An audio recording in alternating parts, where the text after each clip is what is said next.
Ibu sekalian, pada siang lalu Profesor kita bertemu dengan Profesor Wesha. Sengajanya sih pengen al-Fatihah, tapi yang kita dapatkan kemarin baru basmalah dan ihdinas siratal mustaqim, kemudian amin, kira-kira itu sudah ada. Bismillah seperti yang kita bicarakan pada 2 minggu sebelumnya tetap bagian dari syahadat. Karena kita sudah berkomitmen tidak ada Tuhan selain Allah, maka segala tindakan kita harus didasarkan pada nama Allah, harus diberi nama Allah. Amin. Saya hanya mengulang apa yang kemarin kita bicarakan. Salah satu maknanya adalah jangan kecewakan aku. Ya Allah, jangan kecewakan aku. Itu juga bagian dari syahadat sebenarnya. Ketika kita sudah berkomitmen kepada Allah, maka Allah berjanji akan memberikan apapun yang kita inginkan. Karena itu melalui kata amin kita menyatakan kepada Allah, jangan kecewakan aku. Hari ini Bapak Ibu sekalian, kita akan teruskan apa yang sudah kita lakukan kemarin. Syahadat pertemuan terakhir itu materi terakhir yang dikemukakan oleh Profesor Ahmad Tafsir. Kemudian kemarin Pak Wesha tentang Al-Fatihah, khususnya Bismillah dan Amin. Dan hari ini kita akan teruskan. Mari kita sama-sama membaca basmalah. Bismillahirrahmanirrahim. Dipersilakan. Assalamualaikum warahmatullahi wabarakatuh. Hadirin sekalian, saya baru datang, saya belum sholat. Saya lebih mementingkan Anda ketimbang sholat saya. Dan itu memang mazhab saya. Saya lebih mementingkan manusia ketimbang Allah.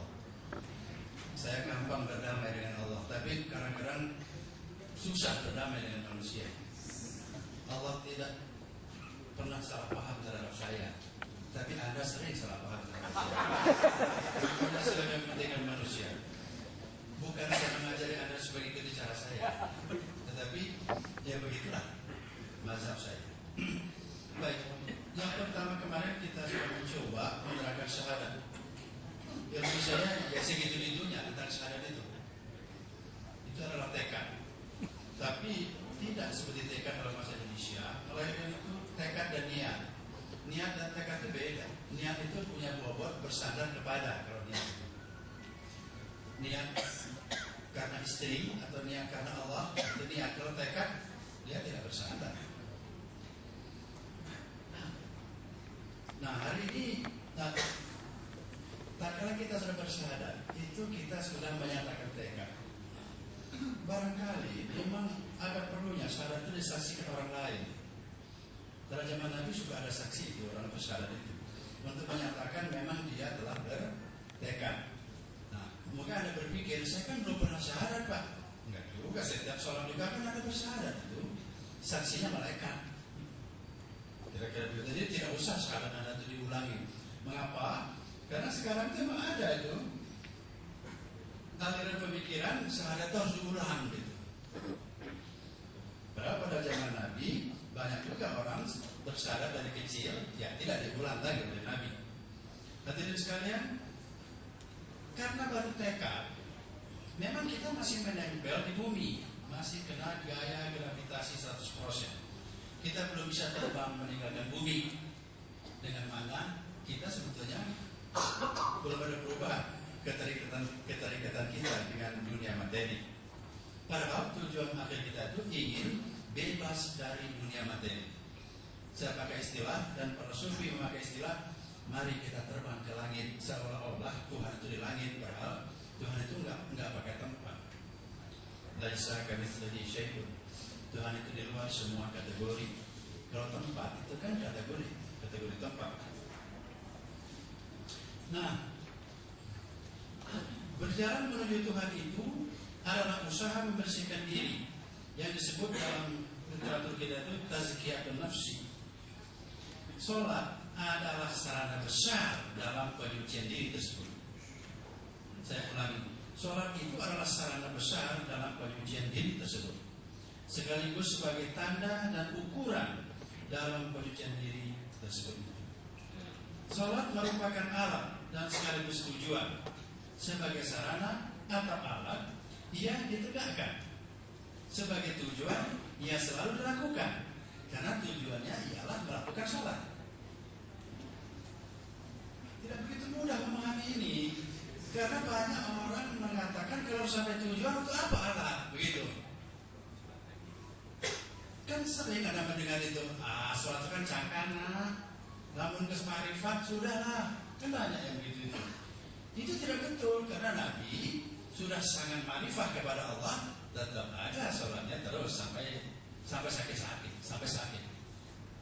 Jadi dalam Islam ini alat dan tujuan itu tidak sama. Waktu kita menghadapi alat dan tujuan pada kehidupan dunia ini. Sholat itu alat, tapi juga dia tujuan. Artinya sebagai tujuannya apa? Ya sholat itu tujuannya. Sebagai alat, dia dapat mencegah dari segala kekejian dan kemungkaran. Dia dapat mendekatkan kepada Allah. Sholat itu zikir dan sebagainya. Alat dan tujuan. Sholat merupakan peresapan makna-makna kehambaan, tauhid dan kesyukuran. Bapak Ibu, kita sudah berbicara pada alam tasawuf. Jadi kalau ada istilah-istilah rada aneh, dengan pengajaran kau usah paham. Kau juga tidak paham sebagiannya. Seperti ini, sholat itu merupakan peresapan makna-makna kehambaan, makna tauhid dan makna kesyukuran. Makam ini adalah makam kedua, tetapi ia mencakupi secara umum isi makam-makam yang lain di 5 rukun itu. Sholat merupakan penyucian dalam bentuk ibadah jasadiah dan batiniah. Sholat akan memusnahkan kehambaan, berarti memusnahkan sifat angkuh dan pembangkangan kepada Allah. Memusnahkan sifat pembangkang tidak mudah. Di Iran ada aja, belum bisa itu. Bagaimana orang sudah tidak membangkang? Salat merupakan penyucian dalam bentuk ibadah jasadiah dan batiniah. Salat akan makam ini adalah makam kedua. Nah, karenanya ada hadis yang mengatakan bahwa perhitungan di akhirat kelak akan ditentukan oleh hasil perhitungan amal sholat. Bila baik sholatnya, maka baiklah semua amal yang lain. Dalam hadis lain disebutkan bahwa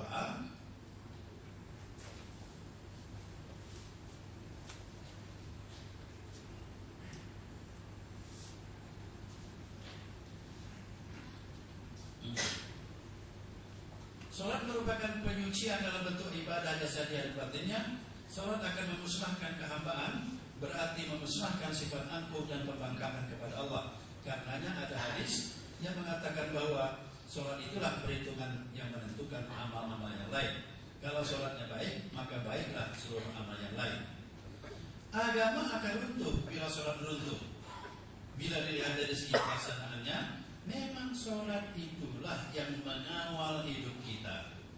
Frekuensinya paling tinggi dibandingkan dengan rukun-rukun yang lain. Zakat bila kaya, puasa setahun sebulan saja, haji bila sanggup. Akhirnya terlihat bahwa menjadi muslim ditandai oleh pengamalan sholat. Hampir-hampir dapat dikatakan bahwa Islam itu ialah sholat itu. Maka jangan kaget kalau pengajian-pengajian di majelis taklim pada umumnya berkisar pada masalah sholat. Ayat Al-Quran surat Al-Ankabut ayat 49 menyatakan sesungguhnya sholat itu mencegah dari kekejian dan kemungkaran. Sholat itu sepertinya segala-galanya. Bukankah tujuan kebersihan diri itu yang mampu meninggalkan dunia, dan itu tidak lain melainkan tidak melakukan yang keji dan mungkar. Sholat menjamin itu. Sholat itu ilmu. Sholat yang dapat memberikan dampak seperti itu, nah ini mulai yang bagian yang paling penting.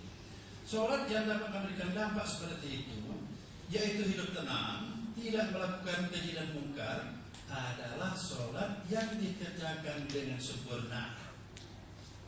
Sholat yang dikerjakan dengan sempurna, yaitu sempurna rukunnya, termasuk yang sunnah-sunnahnya, dan mengerjakannya mengikuti adab zahir maupun adab batin. Salah satu adab zahir ialah mengerjakannya dengan organ tubuh secara sempurna. Sementara adab batinnya ialah sholat itu dilakukan secara khusyuk. Nah ini, kekhusyukan itulah yang dapat menjadikan sholat memiliki peran penting dalam penyucian diri dan memperbaiki perangai. Ini teorinya. Saya akan ulangi teori ini. Jadi sholat seperti itulah sebetulnya yang dapat menjamin penyucian diri dan memperbaiki perangai, yaitu sholat zahirnya benar, batinnya benar. Nanti akan saya perlihatkan contoh sholat yang zahirnya yang bagus.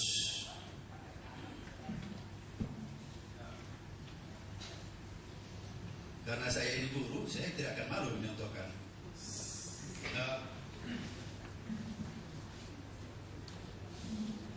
Sebetulnya apa begini itu tidak penting betul. Tetapi bentuk-bentuk yang lomba, nah yang begini, ini ya kira-kira ada yang 90 derajat, nggak penting betul itu. Mungkin lebih kurang sedikit. Allahu Akbar. Nah yang penting sekali waktu begini ini membaca apa itu?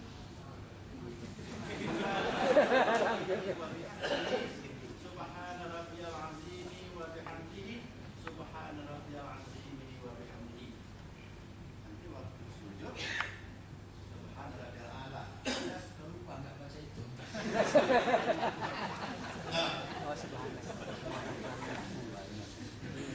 Membaca 3 kali itu kalau kita tonton dan kita meneliti, itu akan terlihat bagus sholatnya itu. Bagaimana kalau 3 kali cepat-cepat? Tidak akan besar pengaruhnya. Kita ini mencari dampaknya itu. Maka saya pernah memberitahu imam di sini, dulu sholat Anda itu lama sujudnya. Akhir-akhir ini, sebab apa ukuran saya? Saya belum selesai membaca Subhana rabbiyal a'la wa bihamdihi 3 kali. Kok dia sudah bangun? Nah sekarang sudah bagus lagi dia. Ya memang kalau zaman saya mengingatkan begitu, karena Anda sudah menganggap saya ini guru agama. Nah, saya sejauh yang saya tahu saya ingatkan, dan dia memang terima. Itu orang banyak kecapean Pak, peduli amat orang kecapean. Kita jadi imam karena kita ingin sholat zahiriyahnya benar. Antara lain itu bacaannya. Kalau ada terburu-buru di perjalanan, bukan dipercepat bacaannya, tapi dipilih bacaan yang pendek. Sesudah waladhdallin, langsung ruku, tidak usah pakai ayat, boleh. Tapi bukan Al-Fatihahnya disenampaskan lalu langsung cepat, bukan. Nah, tapi apakah sah kalau begitu dipercepat? Sah, cuman kita kan bicara zahiriyah sholat yang berdampak, yang ada dampaknya bagi penyucian batin, penyucian diri, dan memperbaiki perangai. Sholat yang dapat memberikan dampak seperti itu, yaitu hidup tenang, tidak melakukan yang keji dan munkar, adalah sholat yang dikerjakan dengan sempurna, yaitu sempurna rukunnya dan termasuk sunnah-sunnahnya, dan mengerjakannya mengikuti adab zahir dan sempurna. Sementara adab batinnya ialah sholat itu dilakukan secara khusyuk. Anda kan tahu sholat itu yang wajib-wajibnya kan sedikit sekali. Anda sholat banyak sekali sunatnya sebetulnya itu. Baca ayat surat Al-Fatihah itu kan sunat. Membaca Subhana rabbiyal a'la wa bihamdihi 3 kali atau sekali atau 2 kali itu sunat. Jadi saya lihat kalau Anda ingin menempuh perjalanan ini untuk perangai sholat zahirnya sudah bagus. Tinggal kalau Anda dalam perjalanan ingin cepat, bisa dijamak, dikasar, tapi sholatnya bukan dipercepat membacanya, tapi pilih ayat-ayat yang pendek-pendek saja. Mau kemana sih cepat-cepat? Ya kan, nanti ketinggalan pesawat misalnya, cari yang pendek. Wajah itu sunat itu, ya Allah Akbar Al-Fatihah, lalu ruku, cuman bacanya tetap bagus gitu, pelan. Ya lebih kurang kayak saya tadi lah. Subhana rabbiyal a'la wa bihamdihi, subhana rabbiyal a'la wa bihamdihi, subhana rabbiyal a'la wa bihamdihi.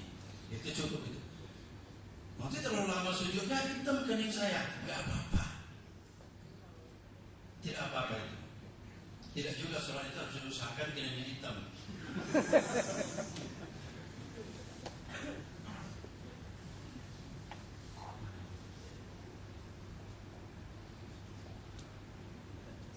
Nah,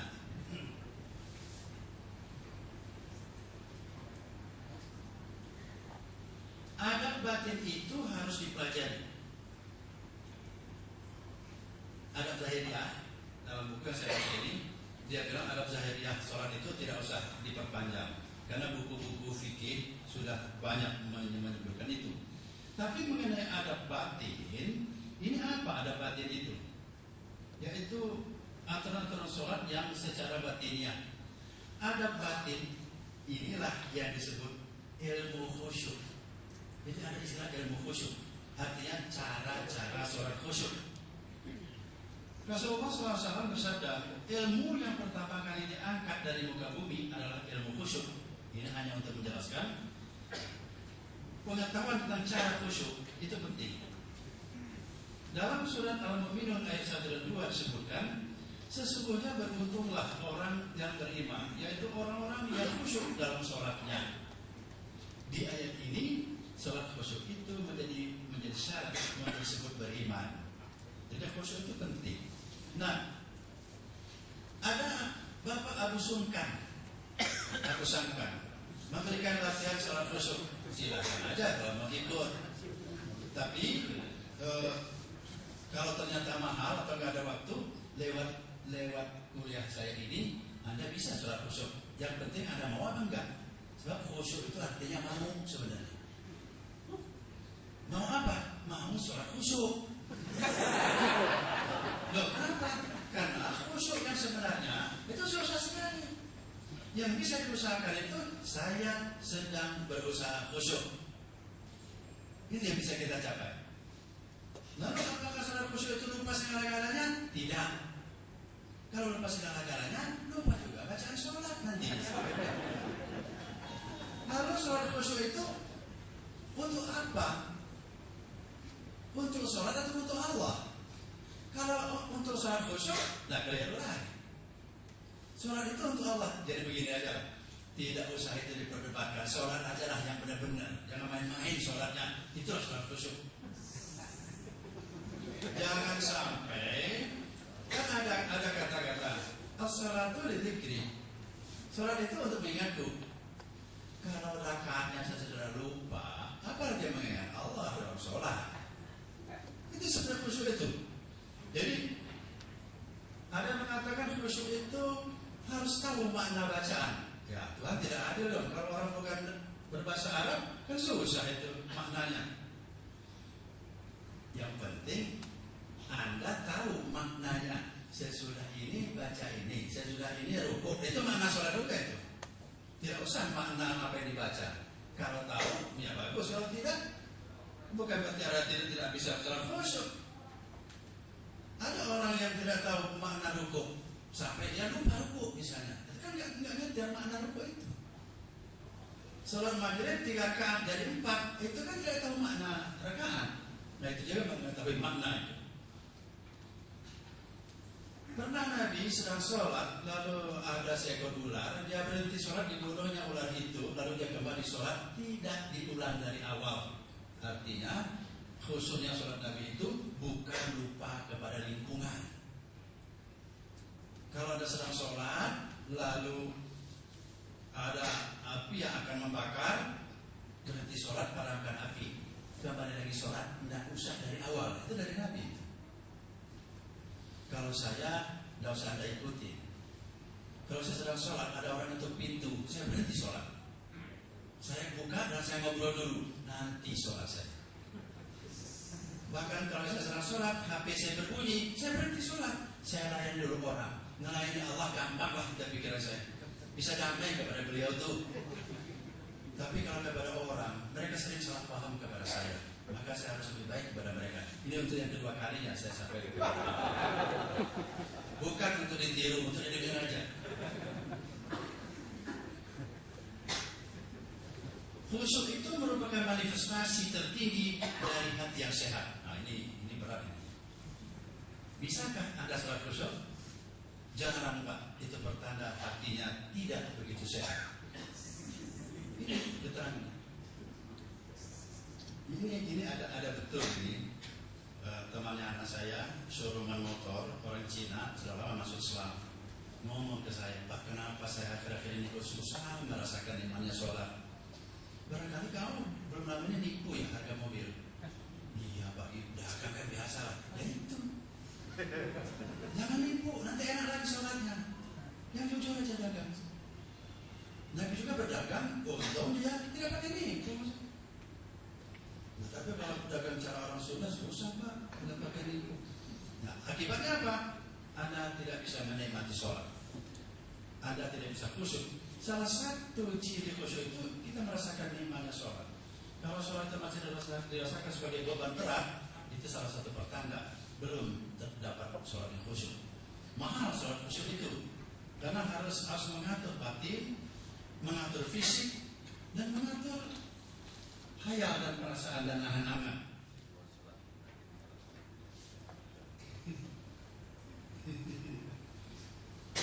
Nanti kalau dalam sholat batin sudah bisa diatur, di luar sholat itu dia akan mengikuti. Khusyuk itu merupakan jadi sholat yang tidak khusyuk itu merupakan pertanda hati yang kurang sehat. Ini teori ini. Maka ilmu tentang khusyuk sangat penting bagi orang yang ingin sholat khusyuk. Di bagian lain sangat penting agar hatinya sehat. Khusyuk merupakan ilmu. Sedikit sekali orang yang mengetahui hal ini. Kata Nabi, orang yang sholatnya khusyuk itu adalah orang yang berilmu. Orang yang sholatnya khusyuk adalah orang yang mendapat ilmu. Ada ayat Quran, yaitu surat Al-Isra ayat 107-109 yang harus diperhatikan. Sesungguhnya orang yang diberi pengetahuan apabila Al-Quran dibacakan kepada mereka, mereka menyungkurkan muka mereka bersujud dan mereka berkata, Maha suci Tuhan kami, sesungguhnya dari Tuhan kami pasti yang penuhi. Dan mereka bersujud sampai menangis dan mereka bertambah khusyuk sholatnya. Ini salah satu tanda, tapi sudah agak tinggi. Sujud itu bisa menangis kalau memang sudah khusyuknya maksimal. Dan itu menurut pengalaman memang menangis dalam ibadah itu enak. Seperti Anda menangis waktu tawaf, waktu haji itu. Pulangnya nggak bisa nangis lagi ada itu. Sebab ini dunia sebetulnya sudah mengganggu kita. Dunia ini Bapak Ibu telah terlalu banyak mengajak kita tertawa. Dunia ini kurang mengajak kita menangis. Sedangkan tertawa itu memperkasar jiwa. Menangis itu membuat jiwa lebih sensitif. Nanti akan kita fotokopi ini, Anda akan membacanya. Keterangan dari saya sekian aja dulu. Kalau mau ada yang tanya jawab silakan. Dipersilakan Bapak Ibu sekalian untuk sebenarnya tidak cuma yang sering kesini mungkin bukan urusan kan, tapi Profesor Muhammad Soleh ya. Jadi ada pembicara tahun lalu mungkin sudah datang Pak Soleh dari Surabaya juga mengajarkan sholat khusyuk. Jadi silakan jika ada yang hendak menanggapi atau sharing tentang sholat khusyuk atau sholat secara umum kaitannya dengan syahadat. Yang dibicarakan Profesor Ahmad Tafsir sangat sederhana bahwa setelah kita bertekad, kita mesti merumuskan tekad itu dalam tindakan yang nyata. Tindakan yang nyata itu adalah salat. Jika sholat dilakukan dengan baik, rutin, khusyuk, itu kita sudah masuk pada tahap kedua, pada tangga kedua yang penemuan diri kita. Jika ada yang hendak sharing, dipersilakan tentang sholat, karena tadi belum juga dijelaskan secara utuh apa yang disebut dengan memperbaiki batinnya. Yang dibicarakan tadi baru memperbaiki lahirnya saja sebenarnya, bahwa sesuai dengan hukum syarat sebagaimana dalam fikih, tetapi batinnya seperti apa? Jika ada Bapak Ibu sekalian, sekali lagi, ya silakan Pak.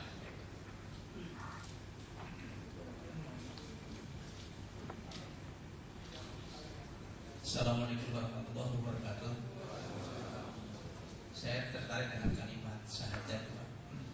Dulu tadi sebut Pak Muhammad Soleh yang dari kiri, dia mengatakan bahwa kalau Anda mengatakan la ilaha illallah, itu adalah sebuah kalimat yang Anda hanya mengerti apa arti kalimat itu sendiri.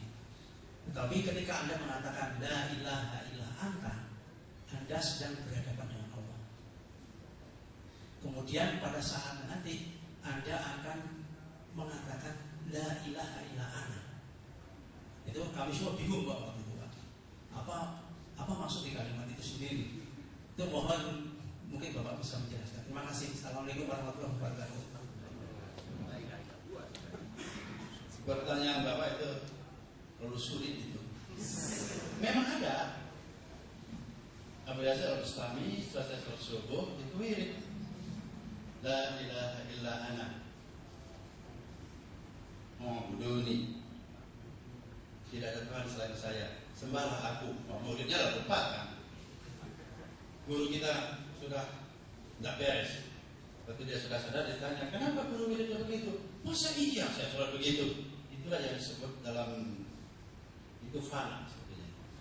Nah, karena di sini bukan pengajian tasawuf murni, kita tidak usah sampai ke tingkat fana. La ilaha illa anta itu bayangannya memang dia sudah dekat dengan Tuhan itu. Anta. Kalau la ilaha illallah itu lebih baik tidak kita bicarakan ini, sebab dekat itu kan bukan sifat Allah. Allah itu tidak dekat, tidak jauh. Laisa kamitslihi syai'un. Allah itu di luar semua kategori. Jadi kalau ditanya orang dekat ke Allah, tidak usah dijawab. Karena dekat itu kategori tempat. Atau aina Allah, di mana Allah? Tidak usah dijawab. Karena di mana itu kategori tempat. Bahkan berapa Allah? Tidak usah dijawab. Berapa itu kategori kuantitas. Sementara Allah itu di luar semua kategori. Inilah yang menjadi gara-gara munculnya tasawuf yang memberikan jalan bagaimana mengenal Allah tanpa melalui kategori. Pasti Anda banyak mengerti kalau ini.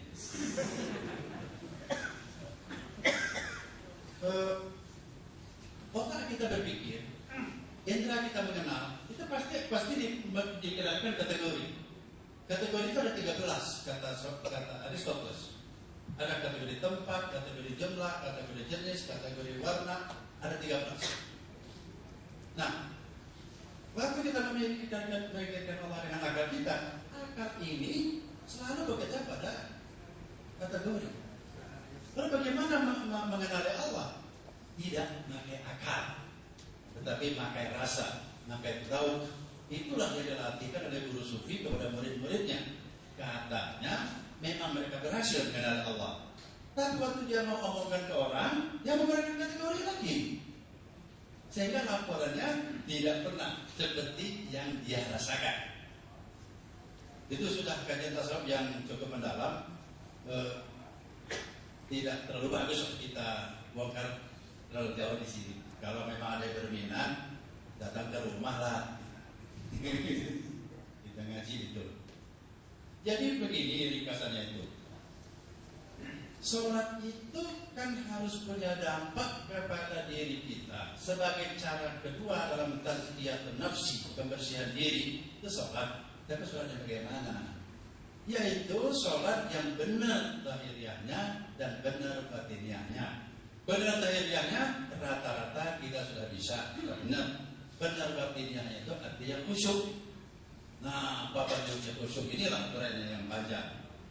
Tidak saya uraikan semua, memang sudah ada ditulis di sini sengaja nanti untuk dibaca dan didiskusikan. Yang penting khusyuk itu ialah berusaha khusyuk. Definisi yang paling gampang khusyuk itu ialah selama sholat kita ingat saya sedang sholat. Apa? Itu definisi yang paling mudah. Jangan sampai Anda sholat maghrib lupa di isya, sholat isya. Lebih rakaat nanti. Kalau sudah terjadi begitu, orang sufi mengulangi sholatnya karena dianggap dia tidak sah secara batin. Ya, tapi secara fikih tidak. Ada caranya. Kalau lihat jadi rakaat ketiga keempat ya.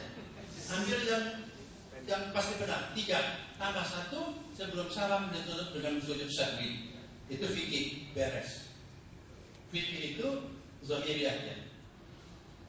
Apakah itu sholat diterima? Menurut kaum sufi lebih baik sholatnya diulangi lagi, karena tidak khusyuk sampai jumlah rakaatnya saja sudah lupa. Apalagi dalam arti mengingat Allah. Nah, ibu-ibu itu kalau suka belanja ke pasar, kalau sholat itu sering itu dia rakaatnya jalan, bacanya jalan, tapi pikirnya tuh belanja di sini, dititipkan di sini, akhirnya ketinggalan belanjaannya.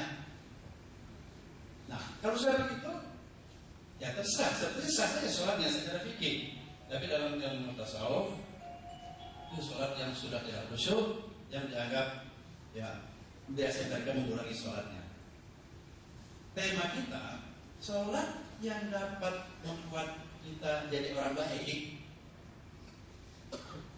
tanpa hanya paksa kalau mungkar itu.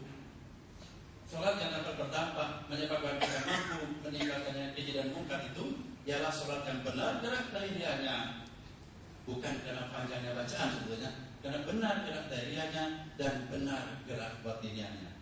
Yang batinnya itu cuma satu sebetulnya, khusyuk. Khusyuk itu artinya dia ingat saya sedang sholat.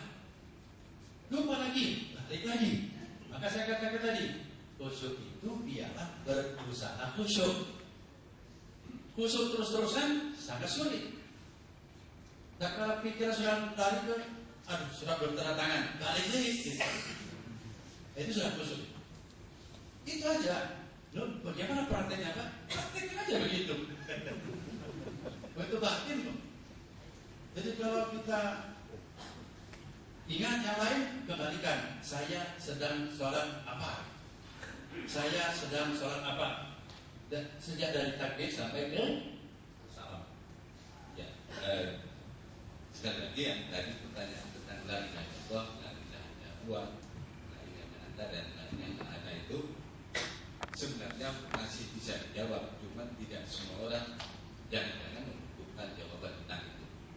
Karena itu jika memang membutuhkan jawaban itu bisa secara pribadi.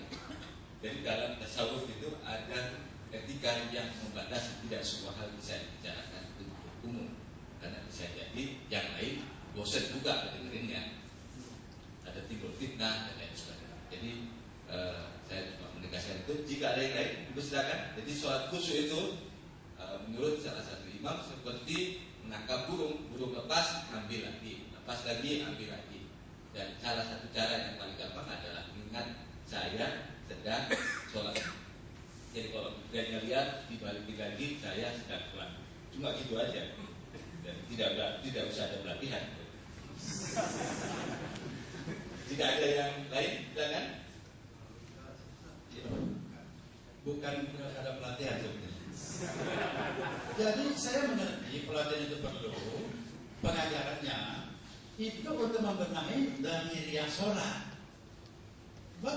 Lahiriah sholat yang benar itu menjadi prasyarat untuk sholat batiniahnya. Tidak mungkin sholat batinnya ada betul kalau lahiriahnya sudah tidak benar gitu. Jadi perlu juga pelatihan sedikit. Assalamualaikum warahmatullahi wabarakatuh. Saya ingin menanyakan bagaimana caranya melatih hati kita agar makin lama kita beribadah bisa makin Nikmat. sehat, otomatis jadi khusyuk, atau ada amalan-amalan atau ibadah-ibadah yang perlu dilakukan sehingga hati kita bisa lebih sehat. Terima kasih. Assalamualaikum warahmatullahi wabarakatuh.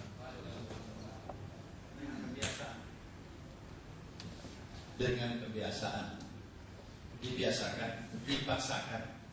Kalau saya katakan begini, memangnya jadi orang baik itu gampang? Itu ilmu saya. Kalau saya sedang mendapat kesusahan untuk berbuat baik, saya ingat apa jurus ini.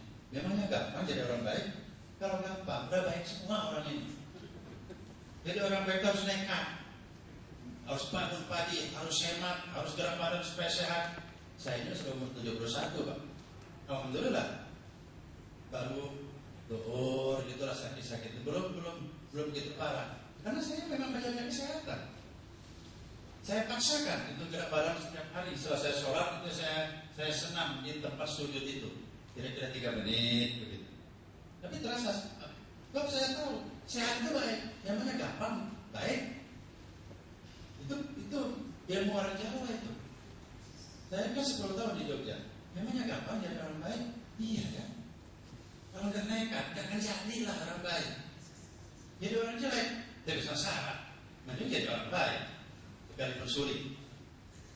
Jadi orang jahat sulit, jadi orang baik sulit. Mending milih jadi orang baik. Jadi saya kan pernah ceramah di sini, yang ada lantas tertarik, bilangnya kata sudut hebat ceramahnya gitu ya. Seperti yang saya ceramahkan sederhana. Orang ibadah itu ada ibadahnya hamba, takut disiksa tuannya kalau nggak ibadah. Yang kedua, orang ibadah tingkat buruh, dipilih ganjarannya gede itu dilakukan ibadahnya. Yang ganjarannya kecil tidak. Ada orang ibadah karena merasa natural, wajar, tidak mengharapkan pahala, tapi karena dia menganggap wajar dia ibadah itu. Dia sudah banyak hutang kepada Allah, penguasa alam ini. Tapi yang keempat, orang beribadah karena senang. Nah, Nabi itu kan ditegur oleh Siti Aisyah karena kakinya bengkak-bengkak sholat malam. Kamu kan sudah bisa masuk surga. Kenapa sih nekat sholat malam? Apa kata Nabi? Karena dijamin itulah maka saya begini. Senang dia udah dijamin itu. Karena senang dia ibadah. Apa iya Pak? Mengeluarkan zakat senang, sholat malam senang. Memang susah itu untuk dikatakan, tapi orang banyak yang sampai ke sana merasa senang. Nah, dengan cara apa itu? Dengan cara membiasakan, memaksakan. Memang kadang-kadang berkelompok itu kita kebandang itu oleh kelompok. Misalnya zikir, karena kelompoknya zikir dia ikut, lama-lama dia senang.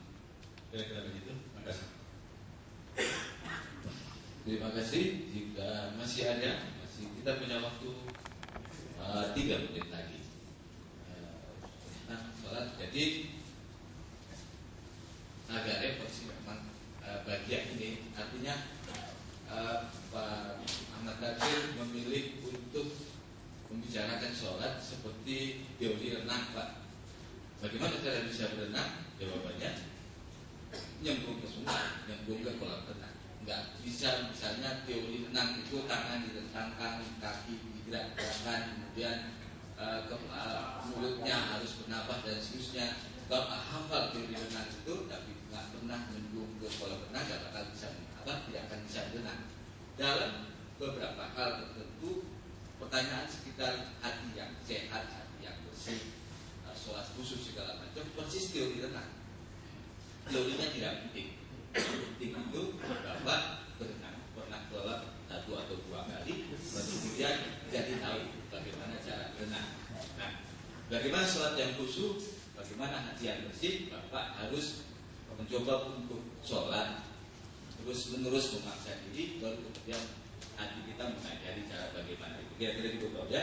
Bapak Ibu sekalian, demikian yang bisa kita bicarakan pada siang ini, mudah-mudahan bermanfaat bagi Bapak Ibu sekalian. Barakallahu fiikum. Assalamualaikum warahmatullahi wabarakatuh.